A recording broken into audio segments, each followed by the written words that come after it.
It's Tuesday, the 11th day of June 2019. This is News. Today with me, Zach Sherman. The headline. President George Weah seeks collective effort and dialogue in mitigating Liberia's economic hardship. Senatorial hopeful Darius Dillon vows to lobby with his colleagues to reduce their monthly income if elected. House Speaker Dr. Baba Chambers underscores the need to adapt foreign laws that stand to provide huge financial benefits to the government and away from Liberia. Malian government says at least 95 people were killed in Egnedogan village. Those plus more package for you when we shall have returned. Keep watching.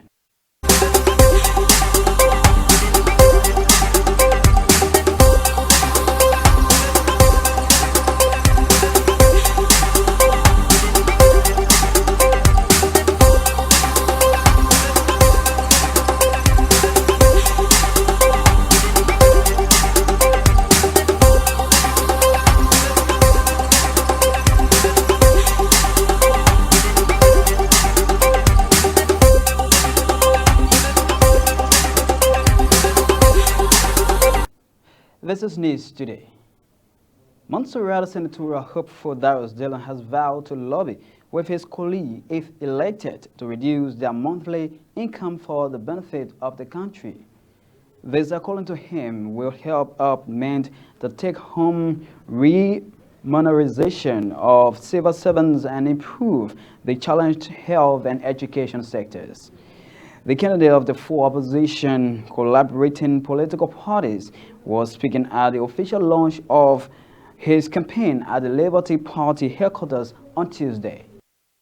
We do the math, put the math together and give it to you, the media, so you know clear-cut what it will benefit this country when we have the bold coverage on this kind of a declining economy to reduce our monthly income as public officials, public policy makers.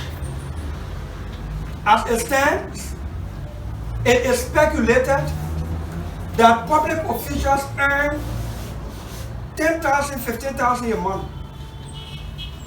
The teacher, the health worker, the security people take home, or we give them $150 a month.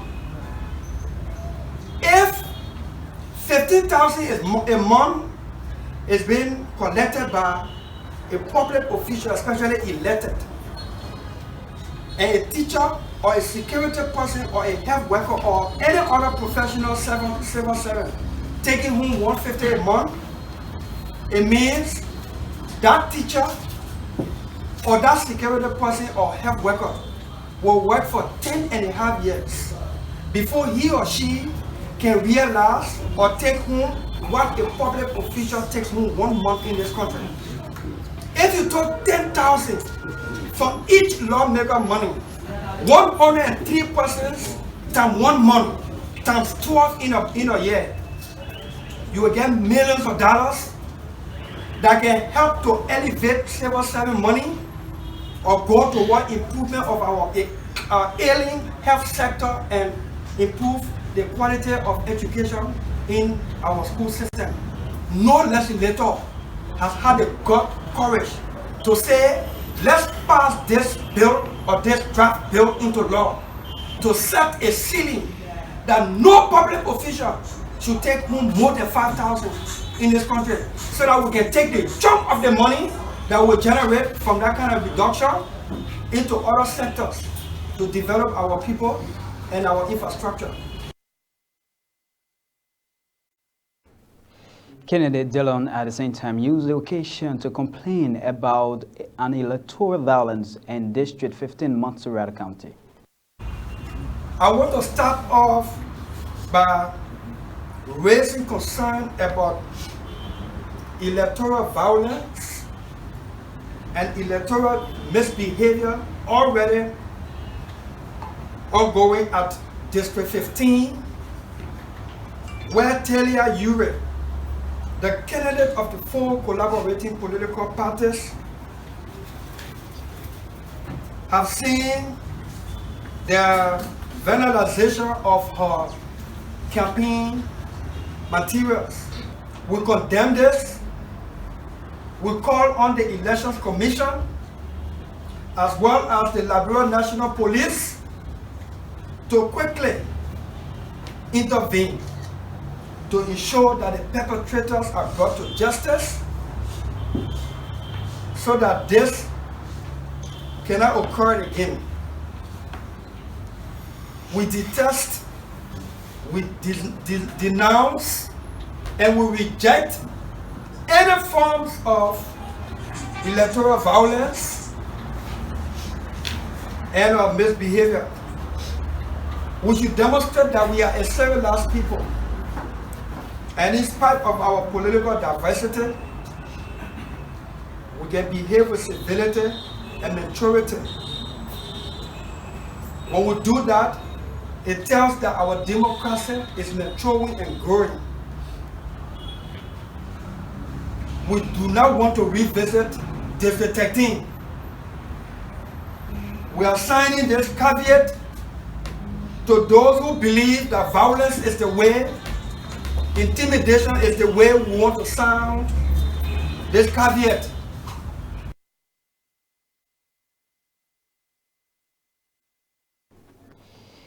House Speaker Dr. Baba Jimmers has underscored the need for the adoption of foreign laws that stand to provide huge financial benefits to the government. Dr. Chambers made reference to Chile, Indonesia, and other countries that are successful in generating billions of dollars annually from their respective coastal lines and forests. He made the plea in Section Tuesday. The problems we are having is how we kind of have a budget to provide the services necessary to move the country forward. I think here in this, the issue on Speaker's desk is talking about the existing laws with forests and the fishing areas.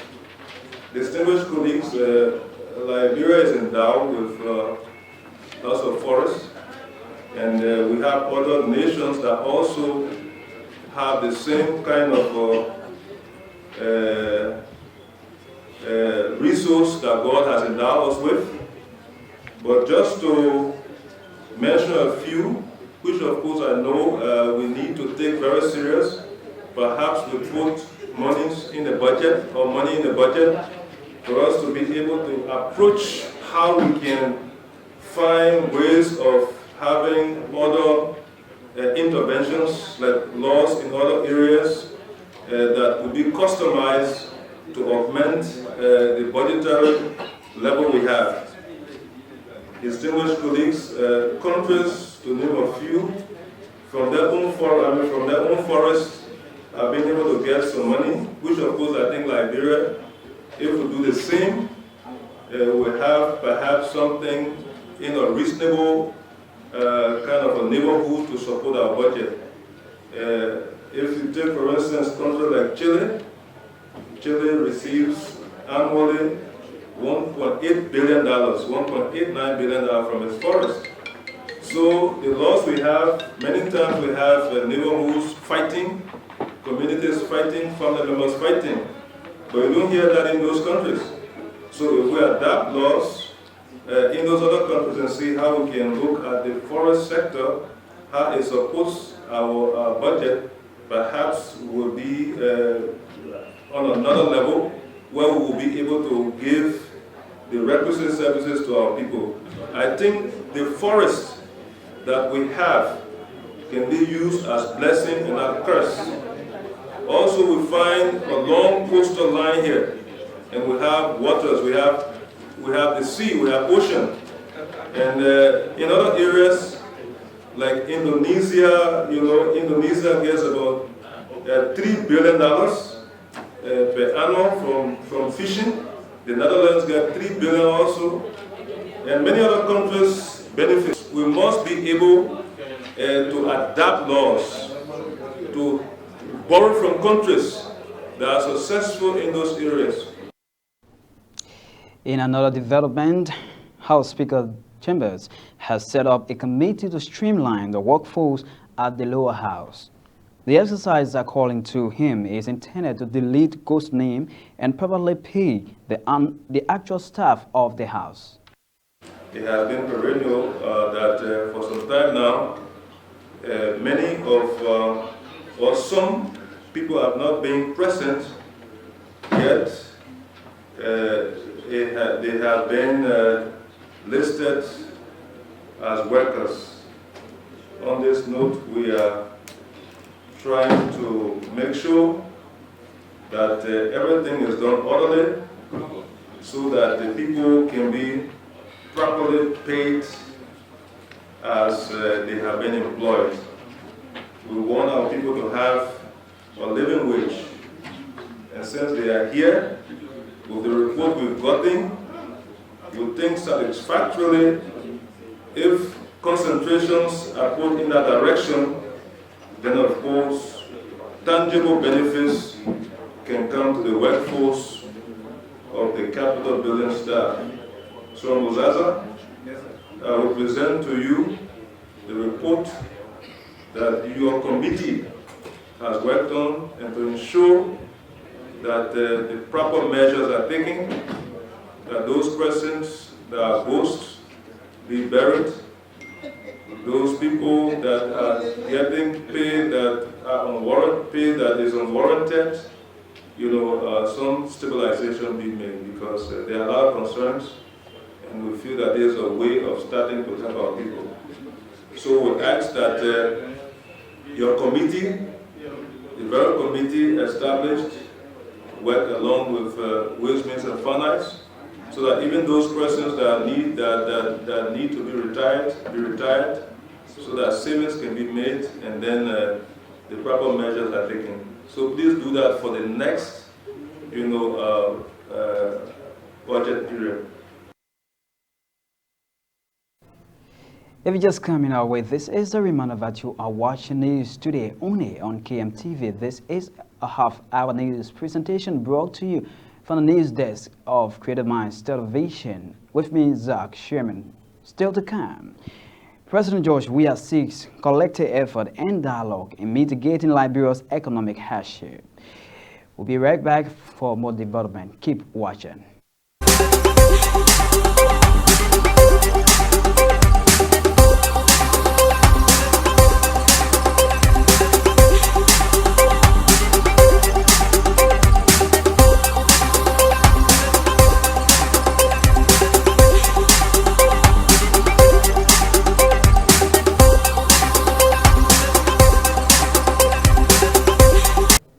This is news today with me, Zach Sherman.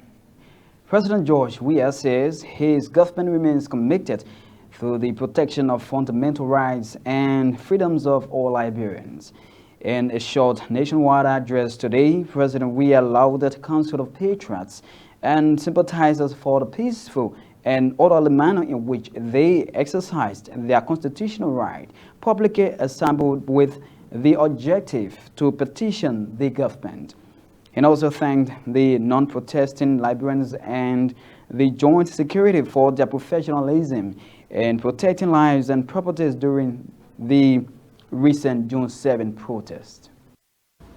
My fellow Liberians, for the past several days, our democracy has been tried, tested, and has proven to be mature, resilient, and strong. You are aware that some of our citizens exercise their constitutional right to publicly assemble with the objective to petition their government. We commend them for the peaceful and orderly manner in which they exercise their right. Let me also extend similar commendation to those other Liberians who chose to go about their normal business on that day, also in a peaceful and orderly manner, with both sides demonstrating tolerance and respect for the rights of the other in keeping with the rule of law. My appreciation goes to the national security apparatus of the country for their professionalism in protecting lives and property and ensuring public safety. To our international partners for their continuous support in assisting the government and people of Liberia to consolidate the democratic gains that we have made over the years. To the local and international media for their coverage in keeping with their professional responsibilities. Fellow Liberians, let me assure you that under my leadership, this government will continue to protect the fundamental rights and freedom of all Liberians, irrespective of their political affiliation, tribe, and religion.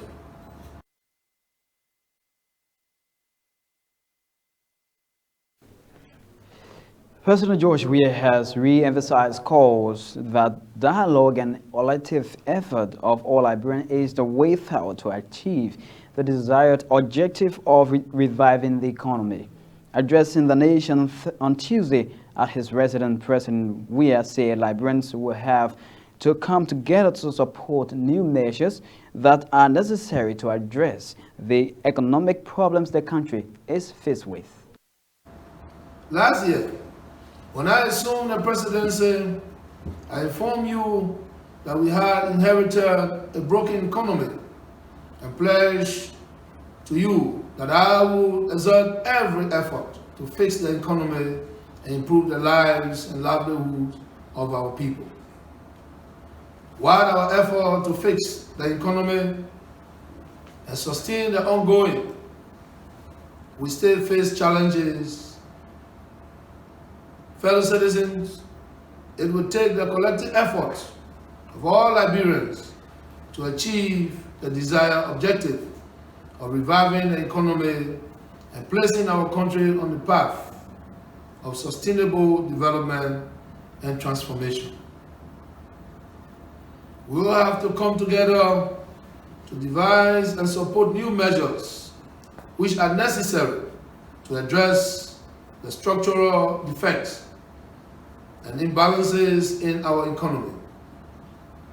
Fellow citizens, we all have a vested interest in the peace and economic development of our country.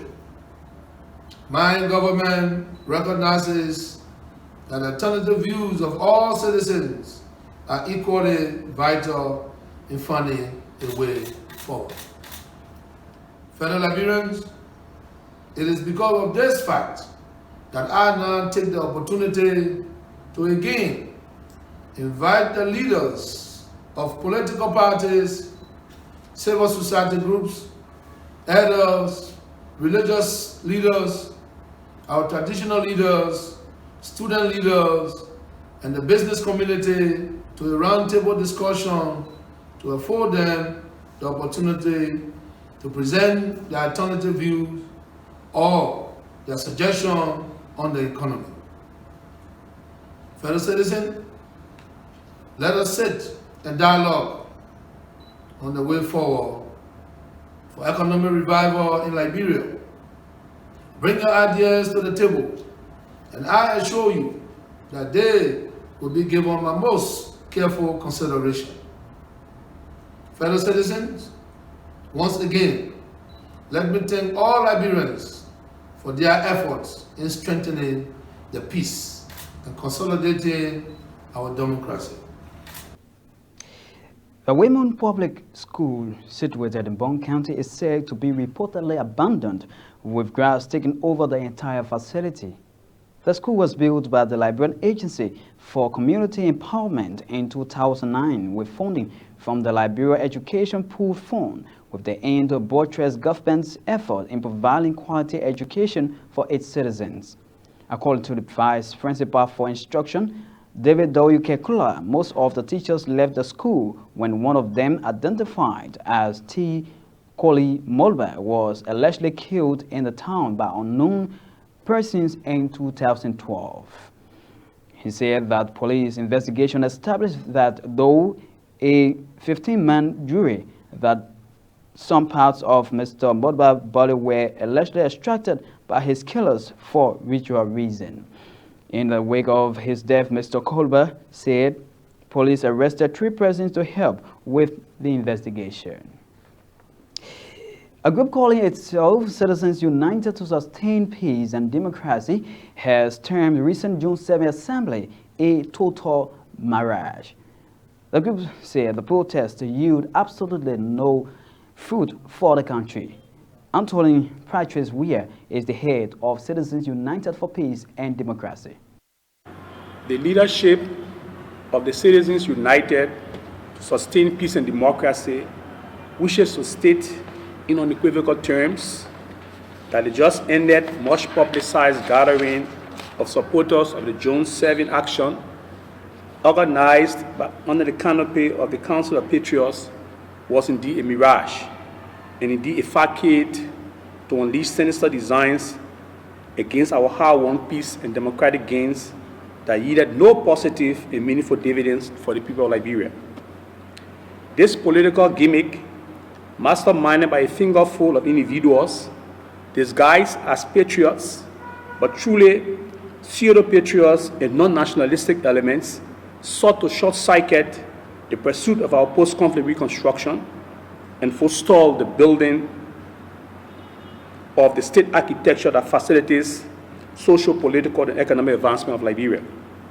It was also intended, from all indications, to attract undue and fragile international public opinion to help provide a face for political cleansing for individuals with identity crisis and the political phantasmagoria they suffer. Today, it has become glaring in an open public debate that the essence of June 7 Assembly, as provided for under Article 17 of the Liberian Constitution, was to present a petition for redress of grievances, which was never done, justifying our fears that there was indeed an underpinning intent of the COP. What a mere charade.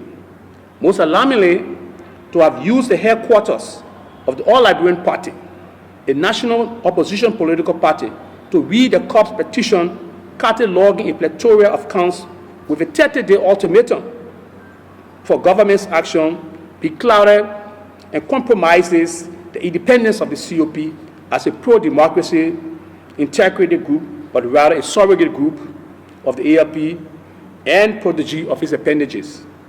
As a result of that day, revenue was lost. Security forces performed statutory duties beyond their regular assignments, involuntary actions of citizens and residents alike, and many other actions which cannot be quantified, all in the name of an assembly. And I'm crossing over to our international news desk. The government of Mali says at least 94 people were killed in the ethnic Dogon village in Sobamindai near Sangai town in Mopti region in the wee hours of Monday morning by unknown gunmen. Officials say the armed men suspected to be tourists launched a murderous attack on the peaceful village, also killing animals and burning down houses. It's unclear who the perpetrators of the incident are, but it should be noted clashes between Dogon hunters and seeming nomadic Fulani herders are quite frequent. I don't know, folks, who want to say thanks for your viewing pleasure, but before we go home, here once again the headline. President George Weah seeks collected effort and dialogue in mitigating Liberia's economic hardship. House Speaker Dr. Baba Chambers underscores the need to adapt foreign laws that stand to provide huge financial benefits to the government. And senatorial hopeful Darius Dillon vows to lobby with his colleagues to reduce their monthly income if elected. Away from Liberia, Malian government says at least 95 people were killed in ethnic Dogon village. Thanks for your viewing pleasure. I'm Zach Totia Masheman. Good night.